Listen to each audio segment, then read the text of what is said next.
11e édition Africa Telecom People ATP, thème retenu e-commerce en Afrique 2015, l'année du décollage. Nous sommes en compagnie de M. Ali Drissa Badiel, représentant de l'UIT, l'Union internationale des télécommunications pour la zone Afrique de l'Ouest. Monsieur Drissa, bonjour. Bonjour.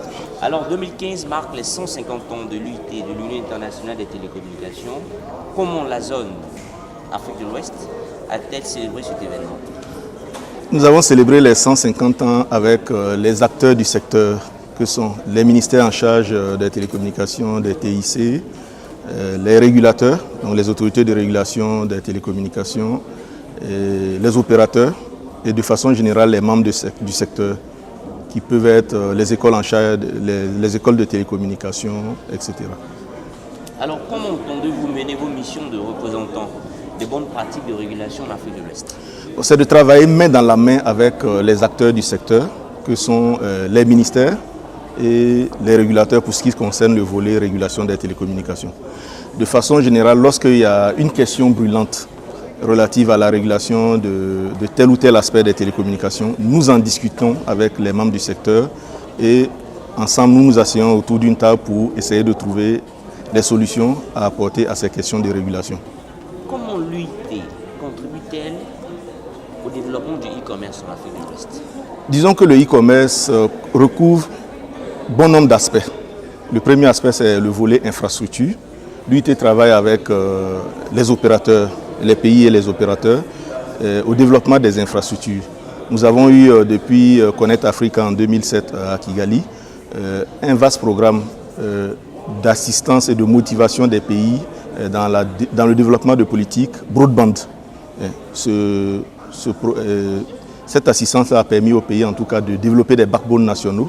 Ici en Côte d'Ivoire par exemple, le gouvernement ivoirien a déjà 11 à 12 000 km de fibre optique déjà fonctionnelle et est en train de lancer un autre programme de réalisation de 7 000 km de fibre optique, ce qui est intéressant. À côté de cela, les pays également, beaucoup de pays se sont connectés au câble sous-marin. Et plusieurs pays ont plus d'un accès au câble sous-marin pour permettre un effet de redondance. Donc pour vous dire que depuis Connect Africa, beaucoup a été fait dans le développement d'infrastructures. Et ces infrastructures haut débit là contribuent énormément à l'essor et à l'émergence du e-commerce. À côté de cela, il y a d'autres aspects qu'il ne faut pas négliger. C'est par exemple l'aspect réglementaire. Le e-commerce revêt à la fois l'aspect infrastructure et l'aspect réglementaire. L'aspect réglementaire encore, il faut voir que ça se situe à deux niveaux. Il y a un premier niveau qui concerne la réglementation de l'infrastructure et des applications utilisées dans le cadre du e-commerce, d'une part. Et de ce point de vue-là, l'UIT peut assister les pays, en tout cas, à mettre en place cette réglementation. Et il y a un volet réglementaire concernant le contenu, donc l'aspect financier du e-commerce, ou l'aspect commercial du e-commerce que les ministères en charge des finances ou ministères en charge du commerce doivent prendre en charge. Vous participez à la 11e édition de Africa Telecom People. Vos impressions? Alors, je dois féliciter les organisateurs de Africa Telecom People pour cette initiative. Il faut reconnaître que Africa Telecom People contribue énormément à promouvoir l'excellence dans le domaine des télécommunications et des TIC. C'est déjà une bonne chose d'amener les acteurs autour de la même table de discussion, autour des panels pour pouvoir aborder des sujets brûlants de l'heure. Cette année, c'est le e-commerce. L'année prochaine, ce sera certainement un sujet d'actualité.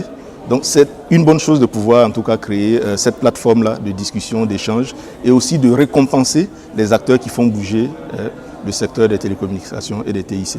Donc l'initiative est très salutaire. Votre mot de fin? Mon mot de fin, c'est juste un mot de remerciement à Africa Telecom People pour avoir invité l'UIT que je représente ici à cet événement. Et je ne peux que souhaiter longue vie à Africa Telecom People pour que vive le secteur des télécommunications et des TIC. Je vous remercie.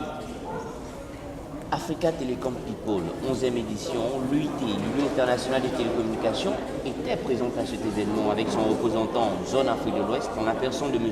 Ali Drissa Badiel. Merci et à un prochain invité.